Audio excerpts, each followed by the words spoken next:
Hi, I'm Monique Polak. I'm a children's writer here in Montreal, and the Canadian Children's Book Centre asked me to pay you a virtual visit and talk to you today about keeping a journal. It's one of my favorite subjects because I'm hooked on keeping a journal.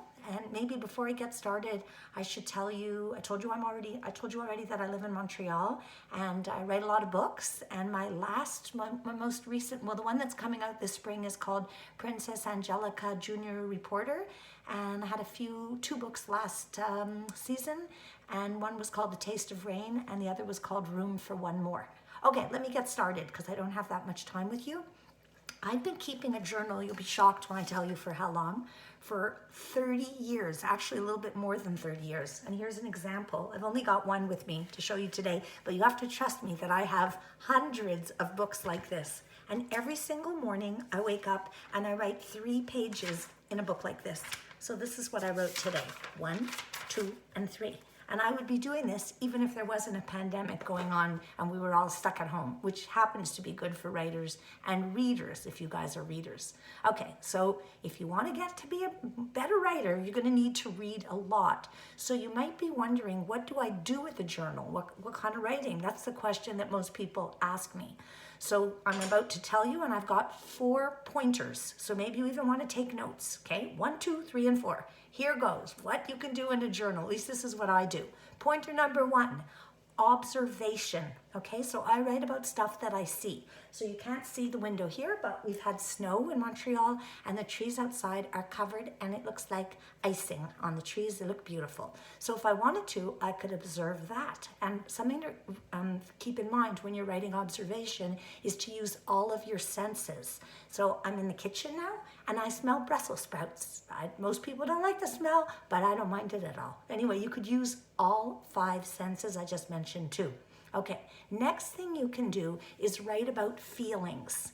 Okay, and this is, I think, super important also. And you feel good when you're talking about feelings. Writing about feelings, at least in my case, it makes me feel good.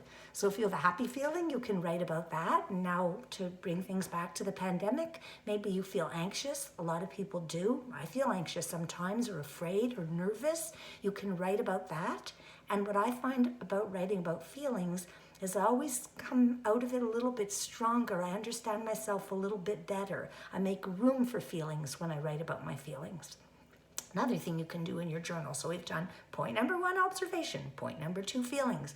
Point number 3, some people think this is the sort of highest kind of writing that you can do, but I'm not sure I agree. So point number 3, that many people consider the highest form of writing, we can call it reflection, which is thinking. So what do you think about? What do you think about the world? How do you think our world will change when this pandemic ends?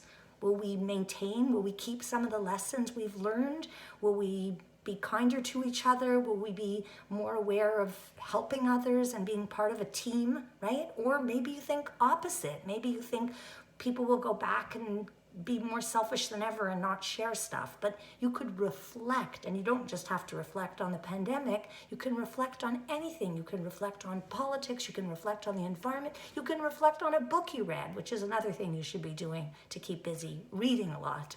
Okay, now the last one, point number 4, I'm going to call it weird. So to go over again, we have observation, we have feelings, we have reflection, and now we have weird writing. Now what could that mean?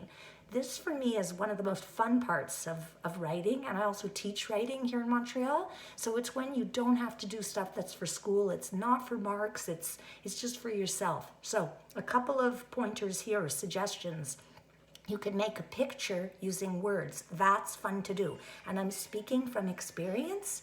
I once did a self-portrait, and you see that I have big zany hair. So I once made a picture of a face of a lady, sort of my face, and instead of giving locks of hair, I used all words that mattered to me.